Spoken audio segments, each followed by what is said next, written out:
Hello everyone, welcome back to my channel. তো Bengali blogger সুষমার চ্যানেলে তোমাদের সকলকে অনেক অনেক স্বাগত জানাই।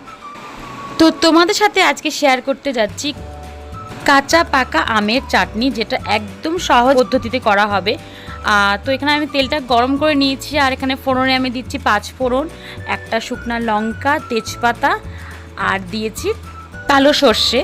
তো ফোড়নটা ভাজা হওয়ার পরে আমি এখানে চিনি দিয়ে দিলাম। যতটুকু চিনি আমি চাটনিতে দিব সমস্ত চিনিটাই কিন্তু আমি এখানে অ্যাড করে দিচ্ছি। তো ফার্স্টে আমি চিনিটাকে ভালো করে ক্যারামেল করে নিচ্ছি। তো যতক্ষণ না চিনিটা পুরো গলে গিয়ে একটা কালার ছাড়বে ততক্ষণ কিন্তু এটা মিডিয়াম আছে একটু হালকা নাড়াচাড়া করে যেতে হবে। তো দেখো আমার কিন্তু মোটামুটি এখানে কালার ছাড়তে শুরু করে দিয়েছে।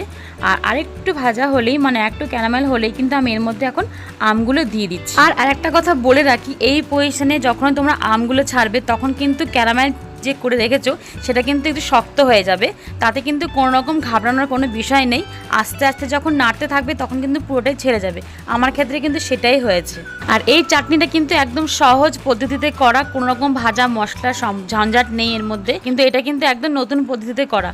তো যারা এখন ট্রাই করেনি তারা কিন্তু এরকম করে একবার চাটনি অবশ্যই ট্রাই করতে পারো।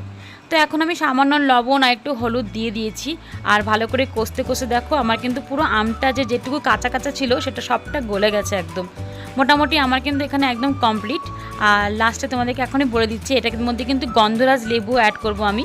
তো সেটা একদম হয়ে যাবার পরে। আর আজকের ভিডিওটা কিন্তু একদমই ছোট, তো তার জন্য বলছি ভিডিওটা প্লিজ ফুল ওয়াচ করো, কেউ স্কিপ করে দেখো না। আর মোটামুটি আমার চাটনি কিন্তু একদম ডান। এখন এটাকে নামিয়ে নেব আমি অন্য পাত্রে। আর তারপর এর মধ্যে আমি দিয়ে দিচ্ছি 1 চামচ মতন গন্ধরাজ লেবুর রস।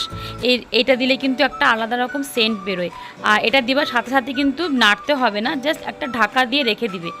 তারপরে কিন্তু এটা পরিবেশনের জন্য একদম তৈরি। তো যাই হোক, ভিডিওটা কেমন লাগলো অবশ্যই জানিও। যদি ভালো লেগে থাকে একটা লাইক করে দিও। আর যারা আমার চ্যানেলে নতুন আছো তারা চ্যানেলটাকে সাবস্ক্রাইব করে পাশে থেকো। তো আজকের মতন এইটুকুই, নতুন কোনো ভিডিও নিয়ে আবার হাজির হয়ে যাব।